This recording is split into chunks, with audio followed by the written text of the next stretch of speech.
ఇక్కడ 2 క్వశ్చన్స్ ఉన్నాయి వచ్చేసి simplify the following equations. So ఈ క్వశ్చన్ మనం సాల్వ్ చేద్దాము. ఫస్ట్ క్వశ్చన్ సాల్వ్ చేద్దాం.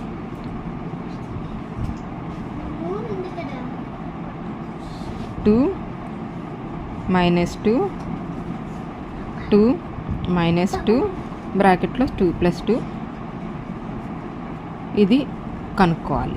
సో దీన్ని ఈజీగా ఎలా సాల్వ్ చేద్దామంటే ఫస్ట్ లోపల బ్రాకెట్ 2+2 ఎంత 4. 2 ఆఫ్ 4 అంటే 2 × 4 = 8 అంటే ఇదంతా 8 అన్నమాట ఆన్సర్. సో ఇప్పుడు మళ్ళీ మనం రాసుకుంటే 2 మైనస్ బ్రాకెట్లో 2 మైనస్ 2 మైనస్ ఇదంతా మనకి 8 అనేది వచ్చింది. సో మళ్ళీ ఇక్కడ 2 మైనస్ బ్రాకెట్లో 2 మైనస్ 2 మైనస్ 8 ఎంత అవుతుంది బ్రాకెట్లో -6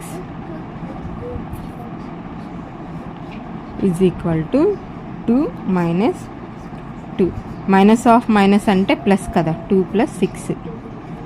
సో ఇక్కడ 2 మైనస్ 8 = -6 అనేది ఆన్సర్. ఇక్కడ బ్రాకెట్స్ ఎక్కువ ఇచ్చి మనల్ని కన్ఫ్యూజ్ చేసినారు కానీ ఆన్సర్ అనేది చాలా సింపుల్గా ఉంది. సో దీని ప్రకారంగా ఈ క్వశ్చన్ కూడా మనం మళ్ళీ సాల్వ్ చేద్దాం. ఇక్కడ బ్రాకెట్లో 6 + 6 + 6 + 6 divided by 6 by 4 + 4 + 4 + 4 divided by 4.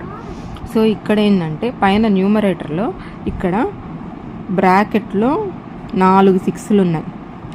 6 + 6 12, 12 + 6 18, 18 + 6 24. అంటే ఫస్ట్ బ్రాకెట్ సాల్వ్ చేస్తాం. 24 డివైడెడ్ బై 6 అనమాట. ఇక్కడ వచ్చేసి బ్రాకెట్ ఏమి ఇవ్వకుండా 4 ప్లస్లు ఉన్నాయి. సో ప్లస్ డివిజన్ రెండిట్లో మనకి ఏది ఫస్ట్ ప్రయారిటీ వస్తుంది? డివిజన్ ప్రయారిటీ వస్తుంది. అంటే 4 డివైడెడ్ బై 4 ఎంత అవుతుంది? 1. అంటే దీనికి ఆన్సర్ 1. 4 + 4 8, 8 + 4 12 ప్లస్ 4 డివైడెడ్ బై 4 1 అనమాట. సో ఇక్కడ 24/6 అంటే 4/13. 4/13 అనేది ఆన్సర్. సో ఇలాంటి ప్రాబ్లమ్స్ కోసం మన ఛానల్ని సబ్స్క్రైబ్ చేసుకొని ఫాలో అవుతూ ఉండండి. ఇలాంటి సింపుల్ ట్రిక్స్ సింప్లిఫికేషన్స్ అన్నీ ఎప్పటికప్పుడు మీకు అప్డేట్గా వస్తూనే ఉంటాయి.